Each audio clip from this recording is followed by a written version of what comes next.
Anjuna police स्टेशनात एका बायलेन केल्ली कागाळ 2 दिसां उपरांत रजिस्टर जाल्या।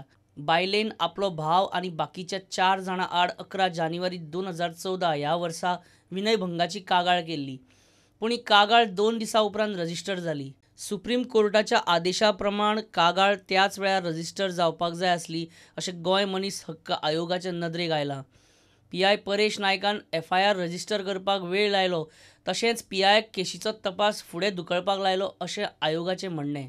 आपलो निवाडो दितना गोंय मनीस हक्क आयोगान सरकाराक ज्यो सुचोवण्यो केल्या त्यो अश्यो: एफआयआर उसरां रजिस्टर केलो म्हूण सरकारान 3000 फायन भरची, पीआयन एफआयआर रजिस्टर करपाक लायलो कळाव, दंडाचे पयशे पीआय कडल्यान वसूल करचे, दंडाचे पयशे कागाळ करपी बायलेक दिवचे, पीआय आनी हेर अधिकाऱ्यां आड डिपार्टमेंटल चवकशी जावची। 27 ऑक्टोबराच्या सरकारी राजपत्रांत आयोगाचो निवाडो अधिसूचित।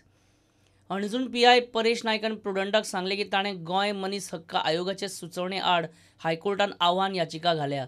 कोर्टान खंय फुडलो आदेश ये मेरेन डिपार्टमेंटल चवकशेक अंतरीम स्थगिती दिल्या। प्रुडंटा खातीर सिनियर रिपोर्टर मुकेश कुमार।